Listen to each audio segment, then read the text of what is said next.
लोजपा के दोनों गुट एक हो सकते हैं। चाचा पशुपति पारस को साथ लाने पर चिराग पासवान भड़क गए हैं। इस बार राजनीति में घमासान युद्ध छिड़ने वाला है, जिसको लेकर चर्चाएं जोरों शोरों से हो रही हैं। आइए जानते हैं कि आखिर ऐसी क्या चर्चाएं हो रही है। उससे पहले अगर आप भी हमारे चैनल पर हैं तो चैनल को सब्सक्राइब कर लें, वीडियो को प्यारा सा लाइक जरूर कर दे। लोकसभा चुनाव के बीच लोक जनशक्ति पार्टी के दोनों गुटों का विलय होना संभव हो सकता है। विलय होने की चर्चाएं होने लगी है। हालांकि चिराग पासवान अपने चाचा पशुपति पारस को साथ लेकर विलय करने की बात को स्पष्ट रूप से स्पष्ट नहीं कर पा रहे हैं। लोकसभा चुनाव 2024 में एनडीए के सीट बंटवारे में चाचा पशुपति पारस को भतीजे चिराग पासवान ने पटकनी दे दी, लेकिन बीजेपी के गुट वाली रालोसपा को दरकिनारा करके 5 सीटों पर चिराग पासवान लोजपा रामविलास को दे देंगे। इस बार राजनीति में जगह इससे पारस की आहत और केंद्रीय मंत्री के पद से इस्तीफा देने के लिए हो सकते हैं मजबूर।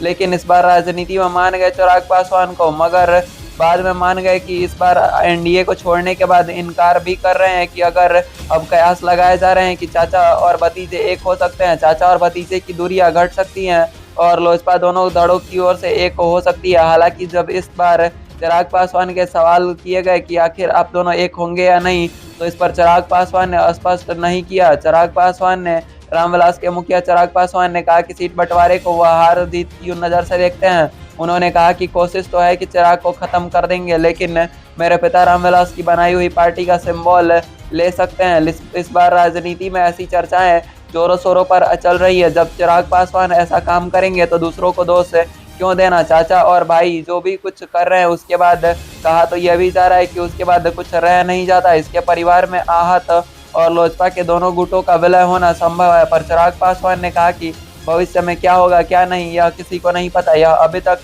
कुछ कह नहीं सकते। अपने पिता रामविलास पासवान की विरासत वाली हाजीपुर लोकसभा सीट से चुनाव लड़ सकते हैं चिराग पासवान। चिराग पासवान ने कहा कि जिम्मेदारियों का एहसास हो रहा है। हालांकि चिराग ने कहा कि मुझे यह नहीं पता कि नेता बेटा और भाई में क्या अंतर होता है, लेकिन पिता रामविलास पासवान ने हाजीपुर में विकास के कार्यों को लेकर लकीरें खींच दी है। उससे भी बड़ी लकीरें खींचने की कोशिश करेंगे चिराग पासवान।